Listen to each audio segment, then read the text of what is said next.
আসসালামু আলাইকুম সুধী দর্শক। আজকে আমি ডাক্তার তারিক আক্তার খান। আমি একজন কলোরেক্টাল সার্জন। আমি সহযোগী অধ্যাপক কলোরেক্টাল সার্জারি, ঢাকায় কর্মরত আছি। তো এখন এই মুহূর্তে আমি বসে আছি ঝিনাইদহের রাবেয়া হাসপাতাল। এখানে আসলে ঝিনাইদহ আমার জন্মস্থান। এখানে আমি অনেক আগে থেকেই কাজ করি, এখনও মাঝে মধ্যে আসি। তো এই চেম্বারে আমার সাথে বসা আছেন মিস্টার নাসির উদ্দিন। উনিও ঝিনাইদহেরই সন্তান, ঝিনাইদহের একটা সুপরিচিত মুখ। তো উনি আসলে আমাদের এখানে চিকিৎসা হয়েছিলেন। আমরা একটু খোলামেলাই কথা বলি। আপনারা অনেকেই জানেন যে রেকটাম ক্যান্সার, এই কলোরেক্টাল ক্যান্সারের মধ্যে একটি হচ্ছে রেকটাম ক্যান্সার বা মলাশয়ের ক্যান্সার। এই মলাশয়ের ক্যান্সারের বিভিন্ন ধরনের চিকিৎসা আছে, যেমন surgery, radiotherapy, chemotherapy, targeted therapy, বিভিন্ন ধরনের ইমিউনোথেরাপি। তো এইটা বিভিন্ন রোগের অবস্থার উপরে বিভিন্ন রকম চিকিৎসা নিতে হয়। তো এইটা কখনো কখনো দেখা যায় যে কারো কারো পায়খানার যখন একদম শেষ অংশটা মলদ্বারকে ধরে ফেলে, তখন মলদ্বার ফেলে দিতে হয় কারো কারো। তো এই কথা শুনে অনেকেই খুবই ভয় পায়, ফলে কবিরাজ, হোমিওপ্যাথি এসব করে এবং শেষে খুবই শোচনীয় পরিণতি হয় এবং তারা ধুকে ধুকে মৃত্যুবরণ করেন। তো এরকমই ঘটনার ব্যতিক্রমধর্মী আজকে একটি ঘটনা দেখব। উনি 6 বছর আগে আমাদের কাছে অপারেশন হয়েছেন। উনি কেমন আছেন সেই অভিজ্ঞতাটি আমরা তার কাছ থেকে শুনব। তো নাসির ভাই, কেমন আছেন আপনি? আসসালামু আলাইকুম।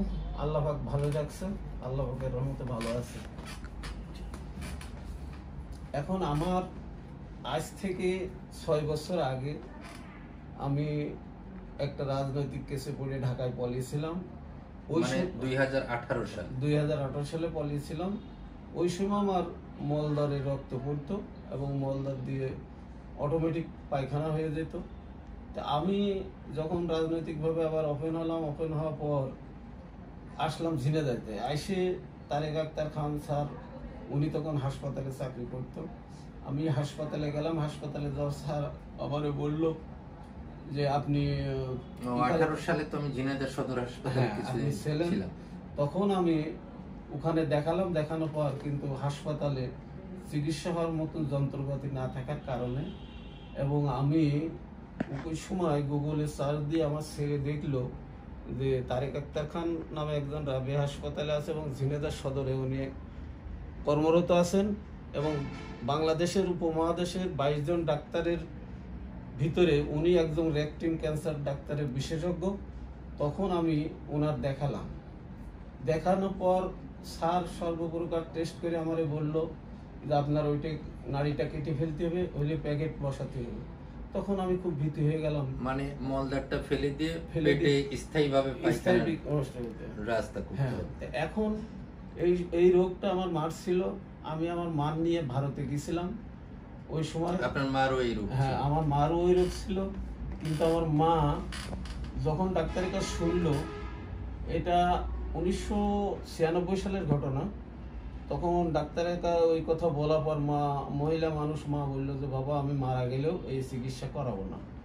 ওই জায়গার থেকে আমি বহু রুগীর দেখতাম যে এই ধরনের প্যাকেট আছে ঠাকুরপুকুর ক্যান্সার হাসপাতাল, ওখানে ওইটা দেখে আমার একটা অভিজ্ঞতা ছিল যে যাই হোক। এবং আমি অনেক 20-25 বছর মেয়ে ছেলে অনেকে দেখলাম যে এই ধরনের প্যাকেট আছে, কিন্তু আর মার কোনো রকম আমি রাজি করাতে পারলাম না।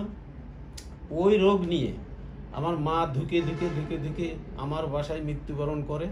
তা আমি এই যন্ত্রণা সম্বন্ধে আমার খুব একটা অভিজ্ঞতা ছিল যে বিকল্প নেই। আমি তারেক আক্তার স্যার যেটা বলছিল ওইটাই করার জন্য আমার মনের ভিতরে দেখলো, যেহেতু মার আমি দেখে আসছে এবং এই হয়েছে, এখন আমার এর ছাড়া বিকল্প পথ নেই। তবু ফজলুর রহমান সাহেব ঢাকায় আছেন, ওনার কাছে আবার গেলাম। যাই উনি সর্বপ্রকার টেস্ট করে ওই একই কথা বললেন। তারপরে উনিও বললেন যে এটা রাখার অবস্থা নেই। তখন আমি মনে করলাম তাহলে স্যার যেটা বলিস ঠিকই বলেছে। তারপরেও আরেকজন ডাক্তার দেখালাম বিশেষজ্ঞ, এই মুহূর্তে নামটা মনে আসছে না, উনি একই কথা বললো। তখন আমি ফিরে আসলাম, যেহেতু আমি একজন গরিব মানুষ, ফিরে আসলাম। এসে রাবেয়া হাসপাতালে স্যার পরিচিত এবং আমার রাজনৈতিক শুভাকাঙ্ক্ষী যারা আছে, বিশেষ করে মরহুম মশিউর রহমান, আব্দুল মজিদ, আমার আক্তার ভাই, পান্নু ভাই সহ আমাদের যে ছোট মজিদ সহ যত নেতৃবৃন্দ ছিল, স্যারের সাথে কথা বললো।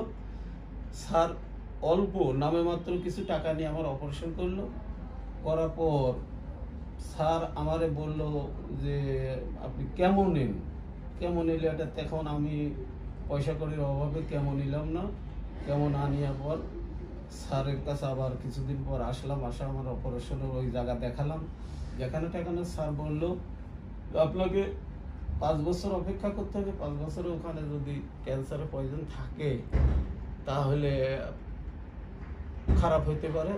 তারপরে আমি 5 বছর পর আসলাম, আসার পর টেস্ট করালাম। টেস্ট করে দেখা গেল যে আমার ওইটা নাই।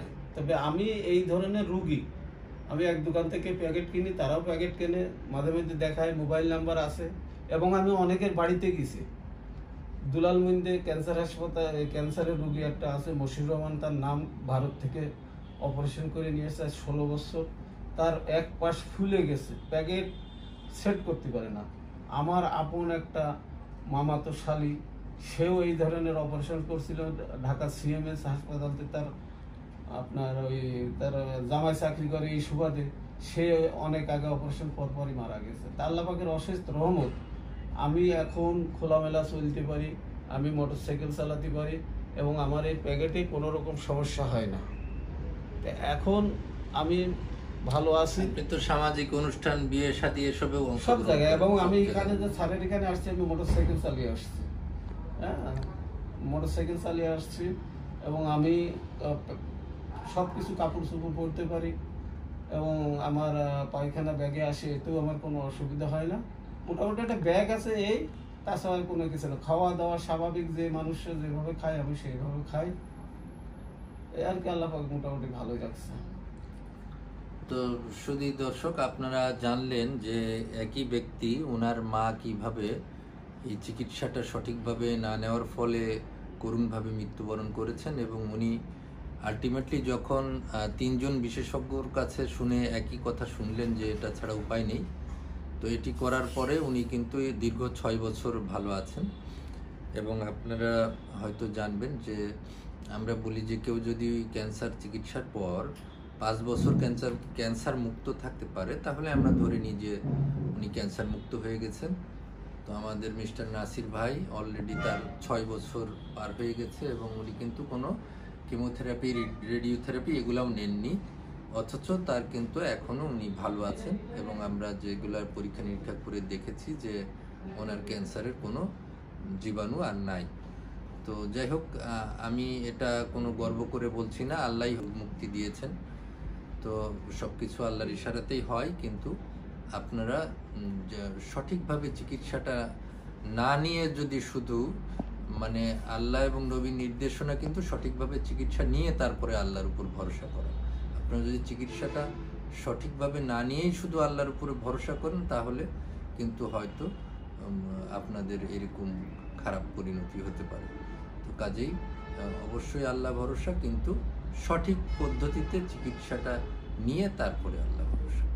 তো আমরা আশা করি যে মিস্টার নাসির যেমন সাহসীভাবে ওনার চিকিৎসাটা নিয়ে, উনি যদিও একটি পেটে পায়খানার রাস্তা আছে, কিন্তু উনি খুবই ভালো আছেন, সামাজিকভাবে সুস্থ জীবনযাপন করছেন, বিয়ে শাদী অনুষ্ঠানের সব স্বাভাবিক মানুষের মতোই যাচ্ছেন। তার কিন্তু জীবনে কোনো, উনি যদি এই চিকিৎসাটা না নিতেন এতদিন হয়তো ধুকে ধুকে মৃত্যুবরণ করা লাগতো তার মায়ের মতো। তো এটাই আমাদের বলার উদ্দেশ্য যে সঠিক চিকিৎসা নিয়ে ভালো থাকবে।